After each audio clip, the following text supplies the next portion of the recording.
Hi friends, అందరూ ఎలా ఉన్నారు? అందరూ బాగున్నారనే అనుకుంటున్నాను. ఈరోజు మనం ఈ వీడియోలో ప్రీవియస్ ఇయర్ టెట్ బిట్స్ చూద్దాము. ఒక్కొక్క వీడియోలో ఒక్కొక్క క్వశ్చన్ పేపర్ ఎక్స్ప్లెయిన్ చేయడానికి ట్రై చేస్తాను. ఈరోజు అయితే social previous year TET bits చూద్దాము. మన ఫస్ట్ క్వశ్చన్ వచ్చేసరికి రైతు వారీ సిస్టమ్ వాజ్ డెవలప్డ్ బై.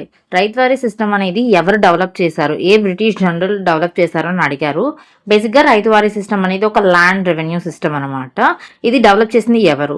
మన ఆప్షన్స్ వచ్చేసరికి Dalhousie, Mackenzie, Thomas Munro, Cornwallis. And the correct answer is option 3, Thomas Munro. Thomas Munro అనే ఆయన ఒక న్యూ ల్యాండ్ రెవెన్యూ సిస్టమ్ని డెవలప్ చేశారు. దాని పేరు ryotwari system. Moving to the next question. The statement is not related to the Big Bang Theory. Big bang థియరీకి సంబంధించిన statement కానిది. ఇక్కడ నెగోషన్ అడిగారు.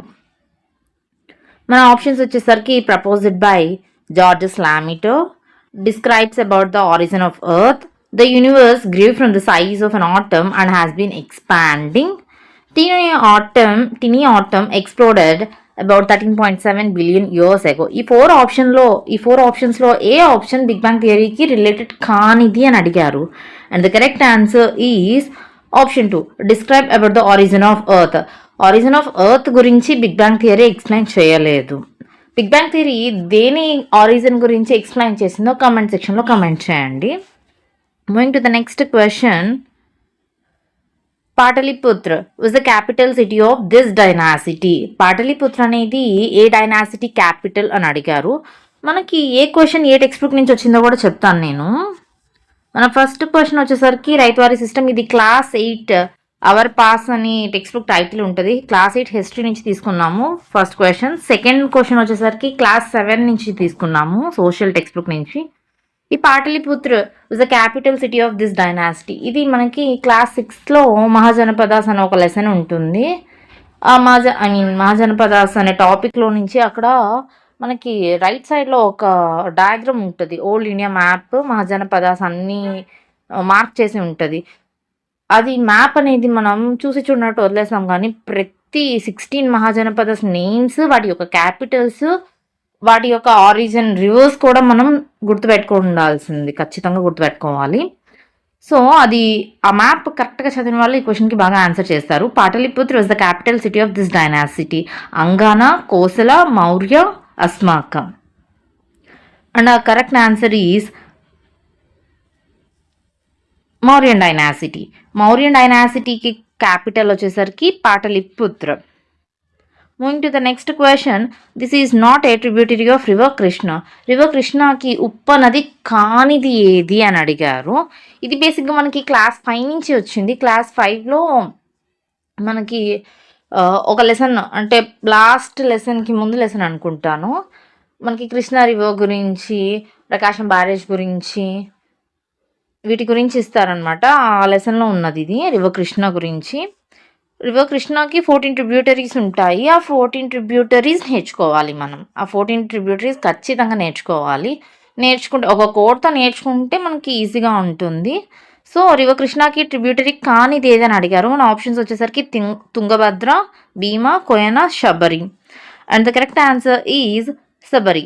శబరి అనేది కృష్ణా రివర్కి ట్రిబ్యూటరీ కాదనమాట. Next, moving to the next question. Atapaka bird sanctuary is located in. ఇది కూడా సేమ్ మనకి 5th క్లాస్ నుంచే తీసుకోబడిన క్వశ్చన్. అటపాక బర్డ్ సెంచరీ అనేది ఏ లేక్కి దగ్గరగా ఉంది అని అడిగారు.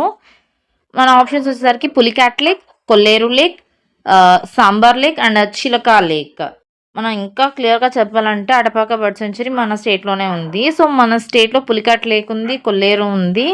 సో ఈ పులికాట్, కొల్లేరు ఈ రెండిట్లోనే ఆన్సర్ ఉంటుంది మ్యాక్సిమము. సో మీరు ఏదనుకుంటున్నారు? And the correct answer is option 2, Kolleru lake. Atapaka bird sanctuary is located in Kolleru lake. Moving to the next question. English education act was passed in. English education act, ఈ question మనకి 8th class నుంచి తీసుకోబడిన question. 8th class history నుంచి తీసుకున్నారు. ఇది మనకి perspectives in ఎడ్యుకేషన్లో కూడా వస్తుంది ఈ టాపిక్. English education act was passed in passed in which year? ఏ ఇయర్‌లో పాస్ అయింది? 1835 1895 1845 1875 And the correct answer is option 1, 1835. English Education Act was passed in the year 1835. Moving to the next question, the founder of the Kakatiya dynasty. Kakatiya dynasty యొక్క founder ఎవరు? మనకి dynasties వాళ్ళ యొక్క founders years చాలా క్లియర్గా గుర్తుపెట్టుకోవాలి. కాకతీయ డైనాసిటీకి సంబంధించి మనకి క్లాస్ 7 నుంచి వచ్చింది క్వశ్చన్. మన ఆప్షన్స్ వచ్చేసరికి Gundiyana, option 2 Recherla Rudra, option 3 Prola 2, option 4 Jayappa.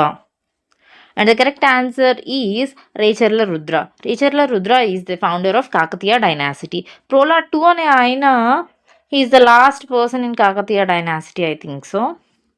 మన correct answer option 2 Recherla Rudra. he is the founder of Kakatiya dynasty. Next moving to the next question, the population needed for the formation of municipal council.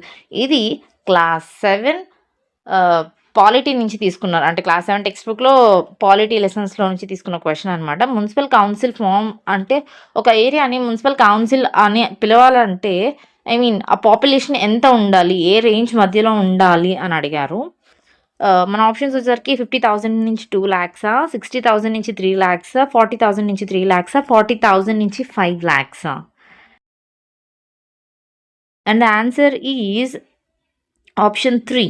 40,000 నుంచి 3 lakhs మధ్యలో ఉంటే దాన్ని మనం municipal council అని పిలుస్తాము. Next moving to the next question, Borra caves formed as the result of this river. Borra caves అనేవి ఏ river యొక్క రిజల్ట్ వల్ల ఫామ్ అయినాయి అని అడిగారు.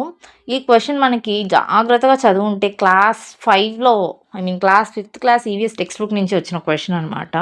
బుర్రా కేవ్స్ అనేది ఏ రివర్ యొక్క రిజల్ట్ వల్ల ఫామ్ అయింది అని అడిగారు. మన ఆప్షన్స్ వచ్చేసరికి Gosthani river, Nagavali river, Vamsadhara river Krishna river. And the correct answer is Gosthani river. Burra caves were formed as a result of this river named Gostani River. Option 1 is the correct answer. Next, moving to the next question, do or die. మనకి slogans అనేటివి చాలా important. Slogan ఎవరు చెప్పారు, ఏ మూమెంట్లో చెప్పారు అనేది కూడా ఇంపార్టెంటే. Do or die slogan was related to this movement. ఏ మూమెంట్లో మనం డూ ఆర్ డై అనే స్లోగన్ యూజ్ చేసాము అని అడిగారు. వందే మాతరం మూమెంటా, క్విట్ ఇండియా మూమెంటా, నాన్ కోఆపరేషన్ మూమెంటా, సాల్ట్ సత్యాగ్రహణ. ఇది కూడా సేమ్ క్లాస్ 5 నుంచి తీసుకోబడిన క్వశ్చనే. వందే మాతరం మూమెంటా, క్విట్ ఇండియా మూమెంటా, నాన్ కోఆపరేషన్ మూమెంటా, సాల్ట్ సత్యాగ్రహణ. డూ ఆర్ డై అనే స్లోగన్ మనం క్విట్ ఇండియా మూమెంట్ టైంలో మనం యూజ్ చేసాం అన్నమాట. Option 2 is the correct answer. Next, viticulture is a cultivation of this crop. ఈ క్వశ్చన్ చూడగలే సైన్స్ రిలేటెడ్ అనుకుంటాం, కాదు, ఇది సోషల్లోనే. క్లాస్ 8 రిసోర్సెస్ అనే ఒక టెక్స్ట్ బుక్ ఉంటుంది. ఆ టెక్స్ట్ బుక్లో నుంచి తీసుకోబడిన క్వశ్చన్. విటికల్చర్, సెరికల్చర్, పిసికల్చర్ అని ఒక రైట్ సైడ్ కార్నర్లో ఒక బాక్స్, బాటంలో ఒక బాక్స్లో ఉంటాయి. ఇవి జాగ్రత్తగా గుర్తుపెట్టుకోవాలి. విటికల్చర్ అనేది అనే క్రాప్ దేని కల్టివేషన్కి సంబంధించి అని అడిగారు. యాపిల్స్ కల్టివేషన్, మ్యాంగోసా, పపాయాస్, గ్రేప్సా. And the correct answer is, మీరేమనుకుంటున్నారు, grapes. Viticulture is the cultivation of the crop related to the గ్రేప్స్కి సంబంధించిన కల్టివేషన్ని విటికల్చర్ అంటాం మనం. Moving to the next question, this poet was not belong to the అష్టదిగ్గజస్కి relate కాని poet name ఏంటి? మనకి అష్టదిగ్గజస్ 8 పోయట్ నేమ్స్ గుర్తుంటే మనం ఈ క్వశ్చన్ క్లియర్గా ఆన్సర్ చేయొచ్చు అనమాట. ఆ 8 పోయట్స్లో లేని నేమ్ ఏదైతే ఆప్షన్ ఉంటుందో అదే మనకి కరెక్ట్ ఆన్సర్ అనమాట. మన ఆప్షన్స్ వచ్చేసరికి Dhurjati, option 2 Pingali Surana, option 3 Vallabharaya, option 4 Nandi Thimmana. And our answer is option 3 Vallabharaya. Vallabharaya is not the poet belonging to the Ashtadiggjas. Moving to the next question, scientific method and scientific attitude are the main characteristics of science education. Scientific method and scientific attitude ఈ రెండు science ఎడ్యుకేషన్కి major characters అని definition చెప్పిన person ఎవరు? అండ్ మన options వచ్చేసరికి John Dewey, option 2 Karl Pearson, option 3 Albert Einstein, option 4 AW Green. మనకి సైన్స్ ఫస్ట్ చాప్టర్ మెథడాలజీలో ఫస్ట్ చాప్టర్లోనే ఇది వస్తుంది. ఐ మీన్ ఈ స్టేట్మెంట్ వస్తుందన్నమాట. అండ్ మన ఆన్సర్ వచ్చేసరికి John Dewey is the right answer. Moving to the next question. A good objective should not have this characteristic. మనకి ఆబ్జెక్టివ్స్ ఉంటాయి కదా, ఏదైనా ఒక లెసన్ చెప్పడానికైనా ఏదైనా ఒక థింగ్కి ఆబ్జెక్టివ్స్ ఉంటాయి కదా. ఈ కింది వాటిల్లో ఏది గుడ్ ఆబ్జెక్టివ్కి క్యారెక్టర్ కానిది ఏది అని అడిగారు. బీయింగ్ స్పెసిఫిక్గా, బీయింగ్ యూస్ఫుల్గా, being complex to achieve, adaptability to change. And option 3 is the right answer. Being complex to achieve చేయడానికి కాంప్లెక్స్గా ఉండకూడదు, ఎప్పటికొస్తే ఈజీగా ఉండాలి ఆబ్జెక్టివ్ అనేది. Option 3 is the right answer. Moving to the next question. The best method to teach how potter makes pots. Potter అంటే కుండలు తయారు చేసేవాడు కుండలు ఎలా తయారు చేస్తారు అనే దాన్ని ఎక్స్ప్లెయిన్ చేయడానికి బెస్ట్ మెథడ్ ఏది? బీయింగ్ ఏ టీచర్ మీరు ఏది బెస్ట్ మెథడ్ అని చూస్ చేసుకుంటారని అడిగారు. మన ఆప్షన్స్ వచ్చేసరికి డిస్కషన్ మెథడా, లెక్చర్ మెథడా, డ్రమటైజేషనా, field trip. Option 4 field visit చేస్తేనే మనకి క్లియర్గా ఎక్స్ప్లెయిన్ అంటే కళ్ళతో చూసేదానికి మనం లెక్చర్ మెథడ్లో చెప్పేదానికి చాలా డిఫరెన్స్ ఉంటుంది. సో ఫీల్డ్ ఎక్స్పీరియన్స్ చేయడం వల్ల వాళ్ళకి ఇంకా బాగా గుర్తుంటుందన్నమాట. Option 4 is the right answer. Moving to the social methodologies అన్నీ ఒక వీడియో చేస్తాను, బట్ మనం ప్రీవియస్ 3 బిట్స్ కూడా మెథడాలజీసే చూసాము. Okay, thanks for watching this video. Please like, share and subscribe to my channel.